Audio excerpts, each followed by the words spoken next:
Keith Smith would know. He joins me now. What's going on, Keith? Hey, how are you? I'm coming to you, headed your way, actually. I'm in the northern part of South Carolina, headed up to Massachusetts, so I'll wave as I pass by. You're a little ways from us, man. But let us A know. little bit. All right, so we got a lot to talk about, including last night's game and the epic performance by one Giannis Antetokounmpo. But I guess I want to get your take on,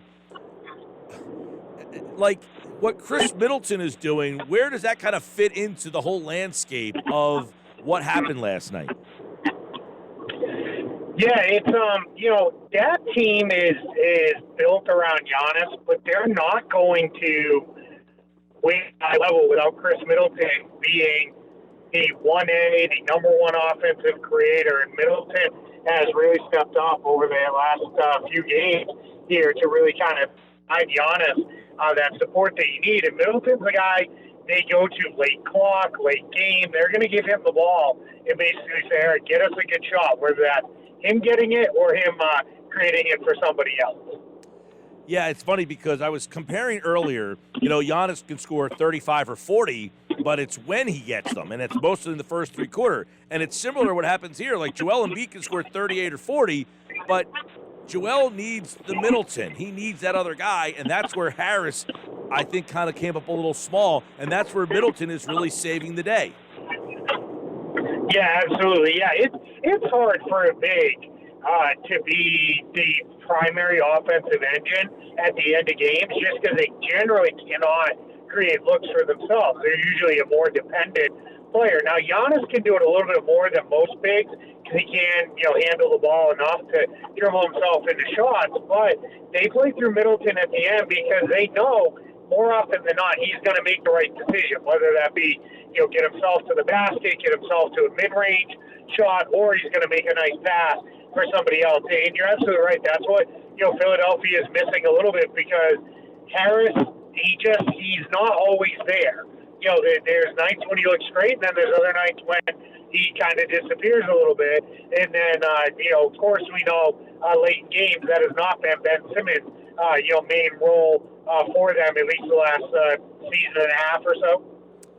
Obviously, yes, they have not counted on him to score late in games, and we'll get into that a little bit down the road as to why and what happens next with him. But going forward in this series, which just got interesting, I want to get your take on what's going on with Chris Paul here. Why has his effectiveness kind of been limited the last couple nights? Yeah, I think they've done a good job by putting Drew Holiday on him. He really tore up P.J. Tucker. It took about halfway through the first quarter of game one, and then Chris Paul was like, all right, I know what you're doing here, and now this is what we're going to run. And then it was, all right, then we'll play through Devin Booker, or if you're going to put Tucker on me, I'll get him screened off me, and I'm just going to walk into, a bunch of those elbow pull-ups that, I believe he'll be making those 10 years from now if he wants to. But what they've done, the Bucks have done, they really did this more in the tail end of game two, but then in the last two games specifically, they're putting Drew Holiday on him, and they're telling Drew Holiday, you fight through those screens, you get over them, we'll hedge to help enough till you recover, but that's what we need you to do. We need you to take him out of games, and that's been absolutely huge. Yep, and we'll see if he can kind of rebound from that when they get back home. Devin Booker with the huge game last night, but then, of course, the big play of the game was the block by Giannis that everyone's been talking about and where that play kind of stands. Where that play kind of stands not only in history, but what it meant for this series, Keith. Yeah, huge, because that is one of those ones that's going to be right up there with LeBron's chase down on Andre Iguodala. Now that one was bigger because it came in a game seven where they needed that play to win that championship. But, Giannis's play, if Ayton makes that dunk or, he fouls him or whatever happens, if it wasn't Giannis blocking that shot, the Suns may win that. If they go up 3-1, the series is probably over. So that at least, saves the Bucks season to some extent because it's just such a great play. And what my favorite part of it is you see him come up to the ball handler, do his job there.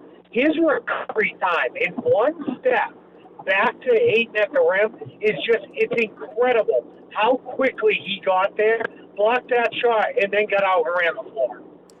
Totally amazing. And then Middleton, I think, some of the shots Middleton had with like 2:08 left, he hits that like right of the lane jumper. He hits the foul line jumper. He gets there for the layup off the steal. I mean, Middleton was just there in the big spots. The question is consistency. Can he consistently take and make that level of shot as we get deeper into this series?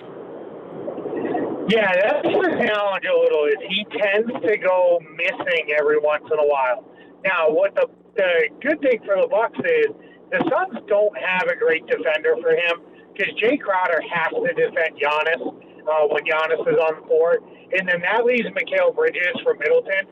Mikal Bridges is a very good defensive player, but Middleton's a little too quick and a little too savvy for him with the way he handles the ball, dribbles himself in his shot. So that becomes a little bit of a messier matchup for Phoenix.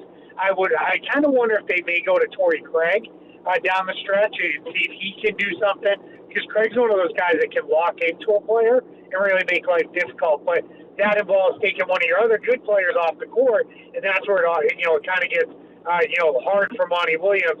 He's got to balance that both ends of the floor with a decision like that. Keith Smith joining us here, of course, covering the NBA Finals.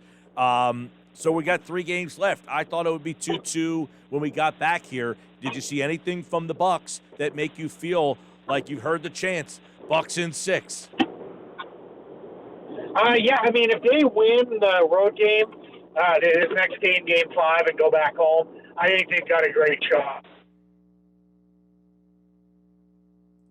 I think we lost Keith. I think he kind of vanished. Oh, there he goes. Kind of comes back. He almost vanished. It sounded like you vanished. You sound like you vanished away into the South Carolina skyline. They have. We're in that stretch of 95 where there ain't much around here.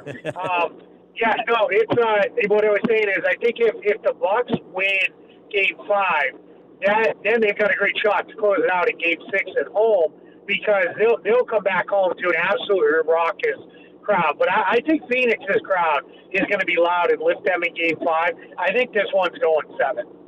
All right, Keith, I want to switch gears to the recent stuff that has come out concerning one Ben Simmons. As you can imagine, there's a lot of eyes on what could happen there. And the latest reporting from The Athletic, essentially, how do you read into that recent reporting that says the Sixers have opened up trade conversation, they have engaged with teams? What's the messaging there? Yeah, my understanding from talking to folks around the league is that it's not that Philly is shopping Ben Simmons, but they're not shutting it down when teams are calling them either. Like if a team was to call them on Joel Embiid, they would say, not interested, goodbye, and that'd be the length of the conversation. But with Simmons, it's, okay, well, what's your offer? What are you thinking? Now, they haven't gotten close on anything yet. Right now, it's more exploratory. You've got a handful of teams that are, kind of saying, all right, hey, what would it take to get them? And right now, they're asking for a lot. They want, a young, all-star caliber player and a first-round pick, because that's, where they feel the value is on Ben Simmons, and that's probably a little too high. But I don't blame them. You want to start high because there's no reason to push, for anything lower, because if you start out high, you can always come down on your ass. Yeah, absolutely. Now, yesterday or the other day, I guess there was a report in the Sacramento papers that the Kings have interest. They're interested in possibly a Buddy Hield, Bagley, and multiple first-rounders. The Sixers are saying, nah, it's got to be DeAaron Fox. So, number one, do you think the Kings would buckle and throw DeAaron Fox into a deal? And two, if you're the Sixers, are you swapping Ben Simmons for DeAaron Fox? From the Philadelphia side, I do that in a heartbeat. I don't even think twice about it. I think DeAaron Fox would come in. He'd fill their need at the point guard spot on both ends of the floor. He's a better defender than he showed on some really poor defensive Kings teams. And then offensively, he's a wonderful player. I don't know, people don't watch the Kings, especially here on the East Coast where we are, but go look at his stat line, and you're going to come away with, wow, this guy really can get it done. So I would do that right away. But I think the challenge is, I don't think the Kings are interested in trading DeAaron Fox for Ben Simmons, because I think that's trading away the guy they've kind of anointed as their franchise player. They just signed him to a max contract extension, which starts, in about 3 weeks here when the league year changes over. So I don't think we're going to see the Kings move off DeAaron Fox in a trade like that. Now, if you're Philadelphia, do you say, you know what, you don't want to buckle? I'll take Heel, Bagley, and picks. Is that enough? Yeah, that's where it gets a little harder. If you believe that you could rehab Marvin Bagley and get his value up to what it should be as a former number 2 pick, I think you do that because, again, Buddy Hield fills a real need for some shooting, really helps round out your offensive game. That's great, too. I don't know that the picks are going to swing this, though. Daryl Morey is more likely to take those picks, get another deal, and continue to rebuild this roster. He's never been a guy who's been overly high on building through the draft. It's always been, all right, let's see what we got. Let's move this forward.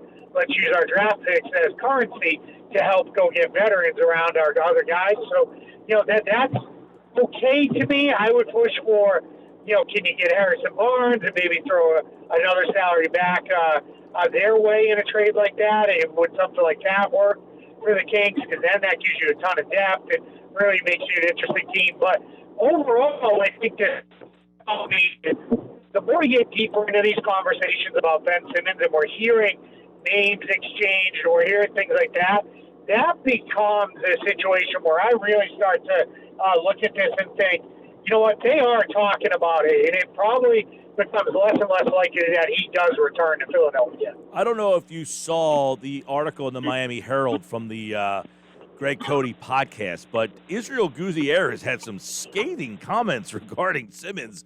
He says, people don't like Ben Simmons in this league. His teammates don't like Ben Simmons. There's just something about him. He is an unlikable dude, and in that locker room, he's unlikable.